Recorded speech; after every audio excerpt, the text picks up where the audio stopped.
né, de odontologia, ele era. E aí o fiscal exige mais provas. E aí como é que fica? O contribuinte não trouxe, né? Apesar de nós estarmos lá representando os contribuintes, a gente tem que se ater aos fatos, né?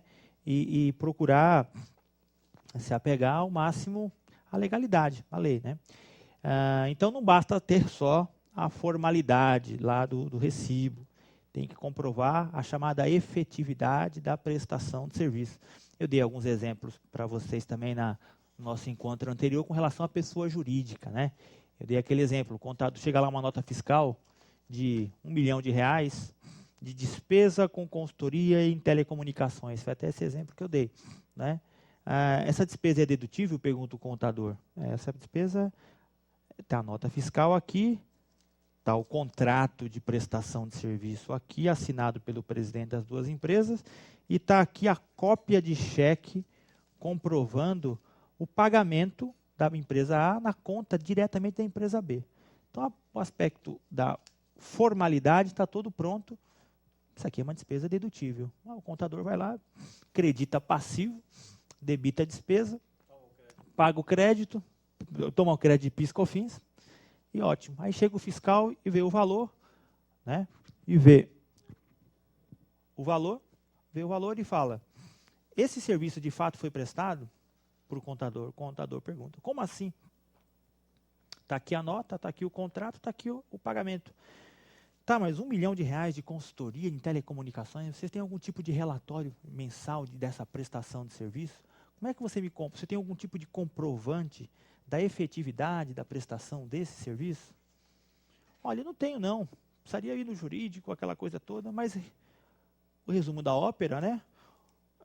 Depois de um certo tempo dentro da empresa, o fiscal vai fazer a checagem da comprovação da prestação de serviço, ele não encontra, ninguém entrega para ele, porque de fato o serviço não foi prestado.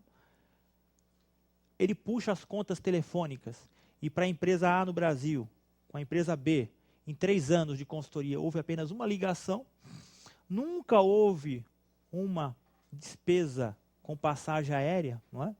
Entre os executivos da empresa B com a empresa A, nem daqui para lá, nem de lá para cá. Então, na verdade, fica o aspecto formal foi cumprido, mas o aspecto material não, né? Então, essas despesas elas vão ser glosadas, mas elas não vão ser glosadas porque elas não estão dentro do conceito de despesa necessária lá do 299, né? Que a despesa dedutível é a necessária, usual, normal, necessária, usual e normal. E eu complemento, que foi tema da minha dissertação de mestrado, que é o princípio da transparência e que a despesa tem que ter como causa a receita. Ou seja, despesa necessária, usual, normal, causalidade e transparência, né? Ele nem vai por aí.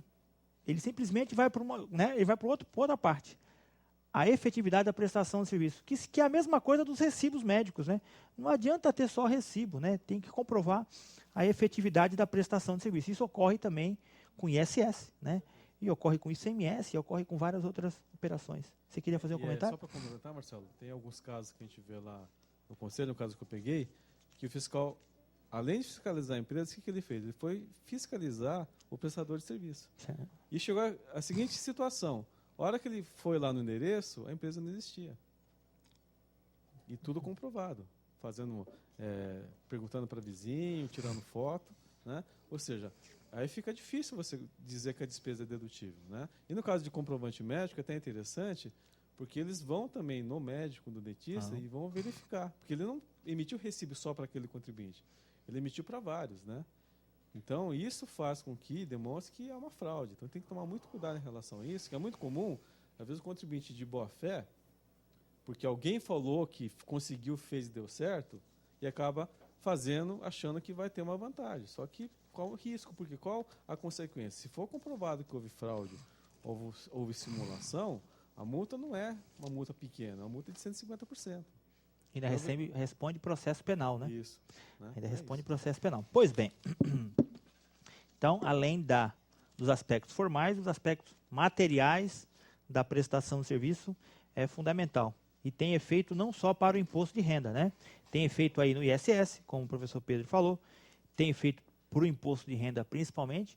E esse caso aí da Telecom, que tomou o crédito de PIS e COFINS, esses créditos todos também vão ser glosados. Além de ser uma despesa indedutível para fim de imposto de renda, para fim de PIS e COFINS também não vai ser, porque ele não existiu, né? Pois bem, as formas de contabilização agora do ICMS e do IPI, né? Vocês também tiveram aula dos respectivos tributos já, né? Nós não vamos aqui falar mais sobre os aspectos jurídicos desses dois tributos. A gente pode procurar falar dos dois juntos, né, porque são muito semelhantes. O ICMS é imposto sobre circulação, né, de mercadorias e serviço, né, de telecomunicação e transporte, né, interestadual. E o IPI é o imposto sobre produtos industrializados, né? O fato gerador, de forma bem genérica, é a circulação, né, da mercadoria ou a prestação de determinado serviço sujeito ao ICMS. E o IPI, e também na importação. O IPI, né, o Imposto sobre Produtos Industrializados, ele tem como materialidade a industrialização, né? A industrialização e também a importação.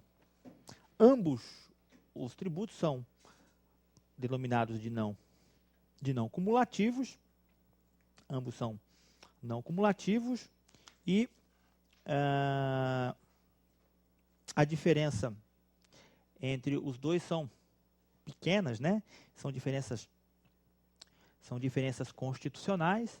A gente pode até falar aqui que o ICMS ele é calculado por dentro e o IPI ele é calculado por fora, né?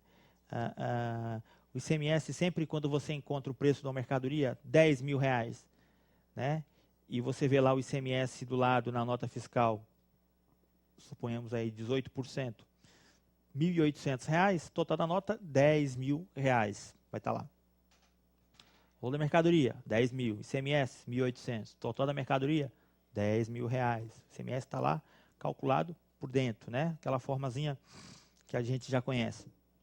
E o IPI já é um pouco diferente, né? O IPI ele é calculado por fora, ele se agrega ao preço, né? Mercadoria, R$10.000. O IPI de 10%, R$1.000. Total da nota, R$11.000. E normalmente está lá, ICMS e IPI junto, mercadoria R$10.000, mais o ICMS 18, mais o IPI de 10, o total termina, o IPI sempre ele é agregado, agregado ao preço, né? O ICMS temos aí 27 legislações, né? Cada estado tem o seu regulamento do ICMS. O IPI, por ser um tributo federal, né, temos aí o regulamento do IPI, que é federal, né?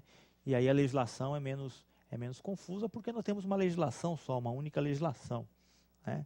O ICMS não, o ICMS a gente tem 27, né? Então, o que é permitido se tomar crédito em determinado estado, no outro não é possível. A gente tem aí uma verdadeira guerra, né? A guerra fiscal, que é um tema bastante o que eu já vi já de dissertação de mestrado, de tese de doutorado sobre a guerra fiscal. Hoje mesmo eu recebi, né, um livro para um trabalho do amigo Klaus, lá de Ribeirão Preto, que foi enviado pelo professor. Deu aula aqui na pós também, né? O professor aqui da pós.